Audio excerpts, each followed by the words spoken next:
I want you to imagine something for a second. You've got a credit card balance, maybe it's $2,000, maybe it's 10,000, maybe it's more than that, and you'd rather not think about it. Every month you get the statement, you wince a little, you pay the minimum, or maybe a bit more, and then you try to forget about it until next month. But here's the thing, that balance isn't just sitting there, it's growing, quietly, every single day, while you sleep, while you work, while you're doing anything else with your life. And the minimum payment, the one the bank so helpfully calculates for you, is specifically designed to keep you in debt for as long as possible. That's not an accident. That's a business model.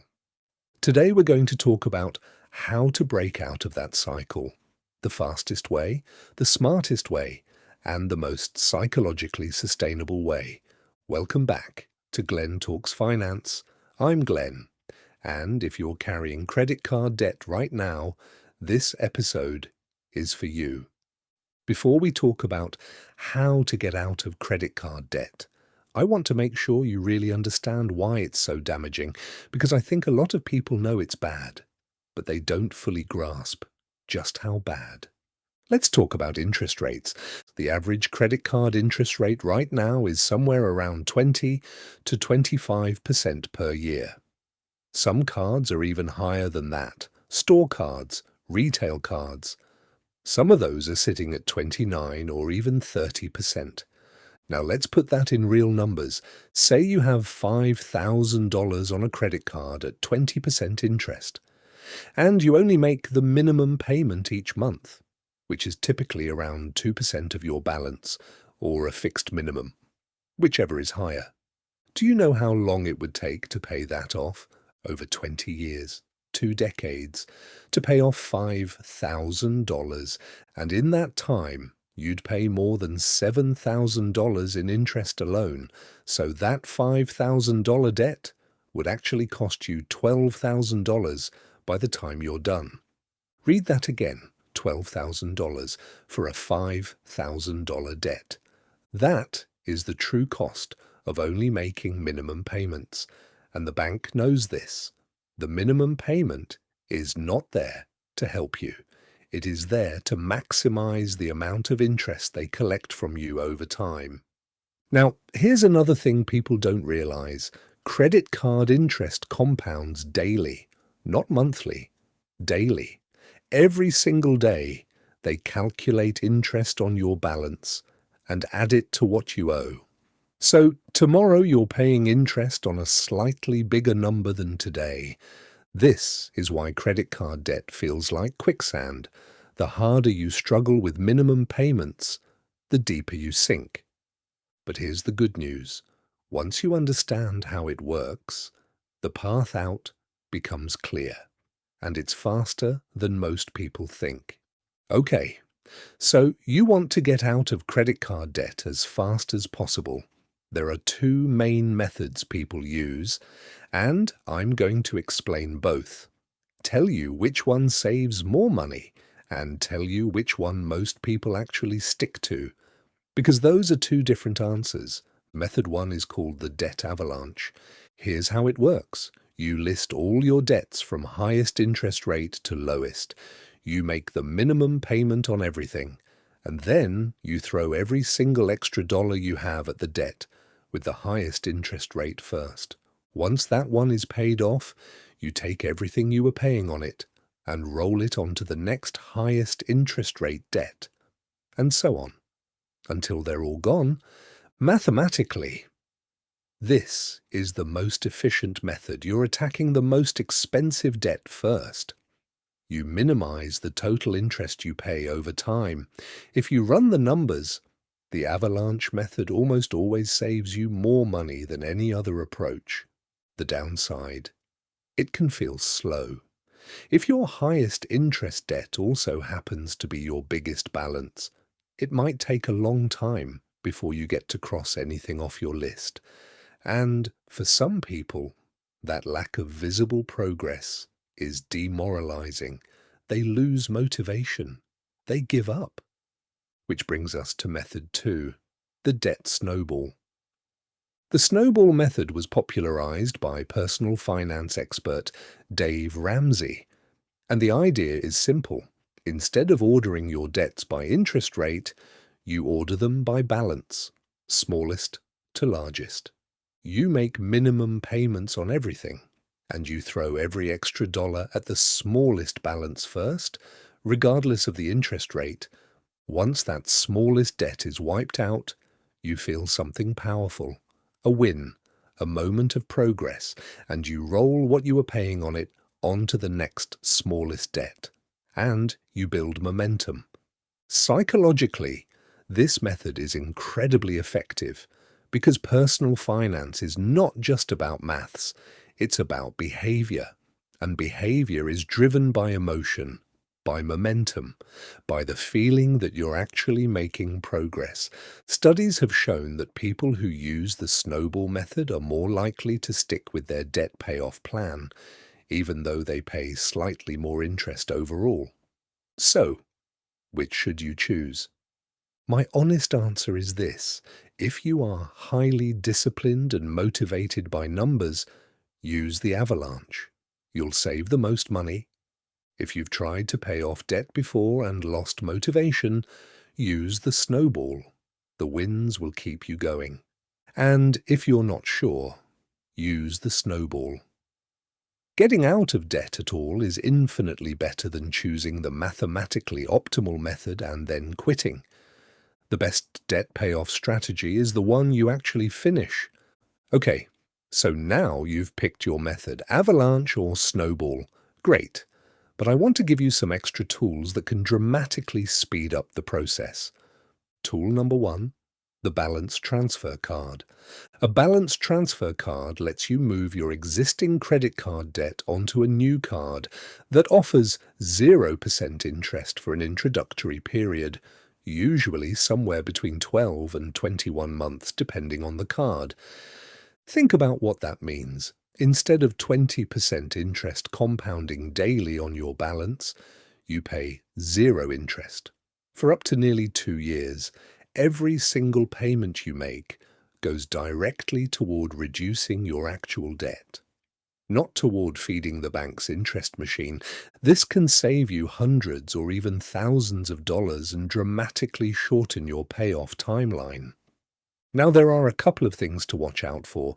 Most balance transfer cards charge a transfer fee, usually between 3 and 5% of the balance you're moving. So, if you transfer $5,000, you might pay $150 to $250 up front. That's still almost always worth it, compared to months of high interest charges.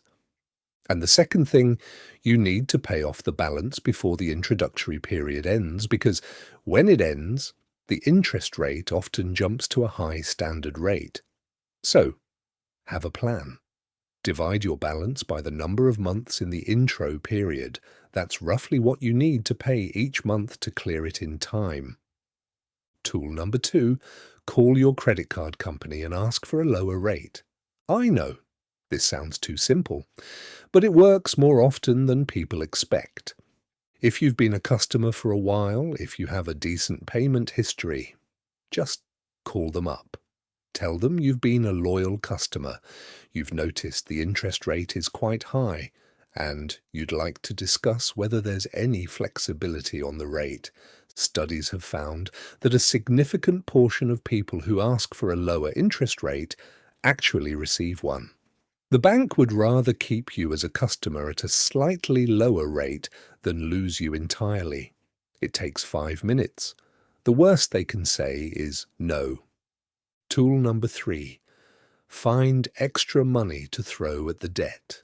This one sounds obvious, but it's worth talking through practically, because most people think they have no extra money, but when they actually look, they find some.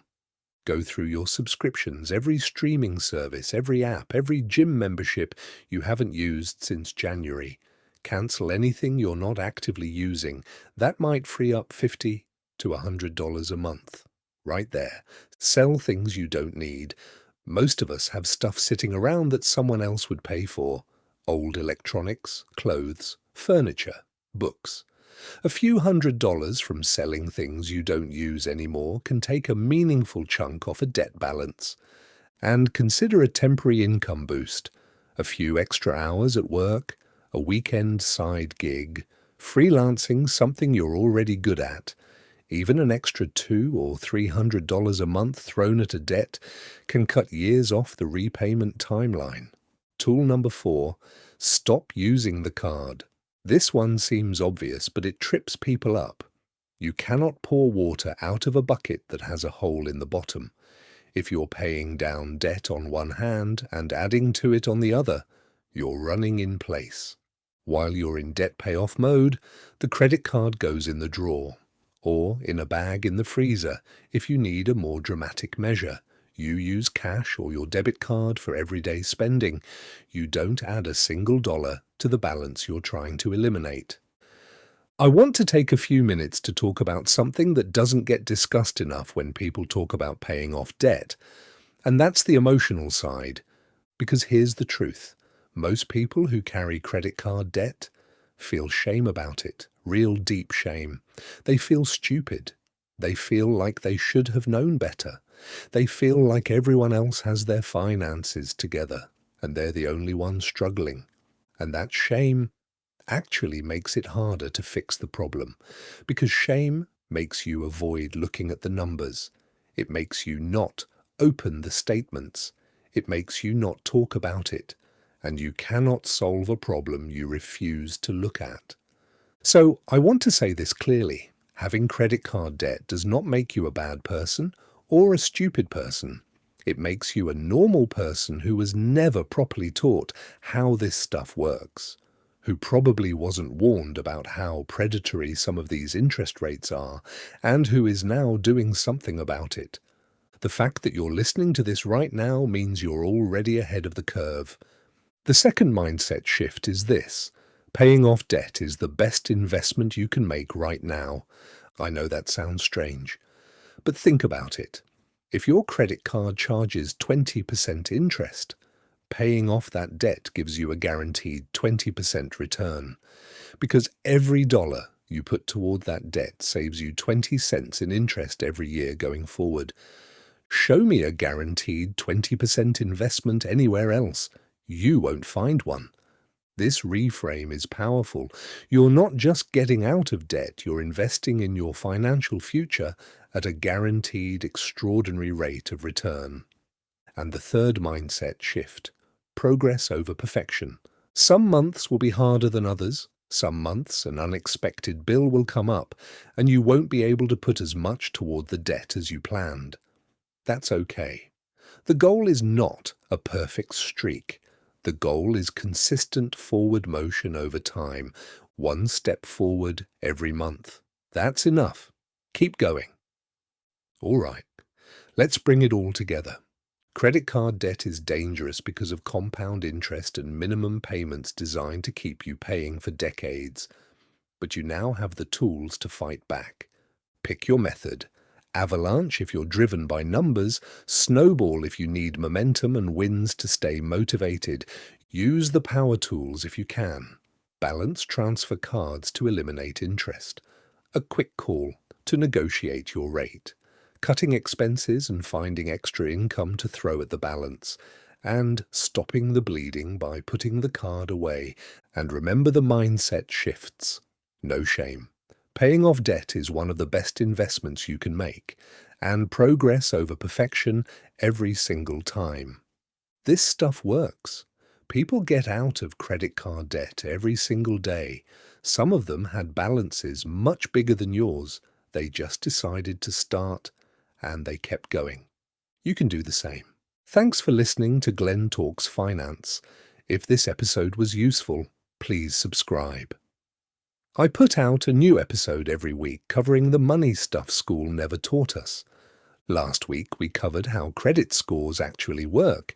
If you haven't listened to that one yet, it pairs perfectly with this episode. Go check it out. And if you've got a money topic you'd love me to dig into, drop it in the comments. I read every single one. Until next time, take care of yourself and take care of your money. See you next week.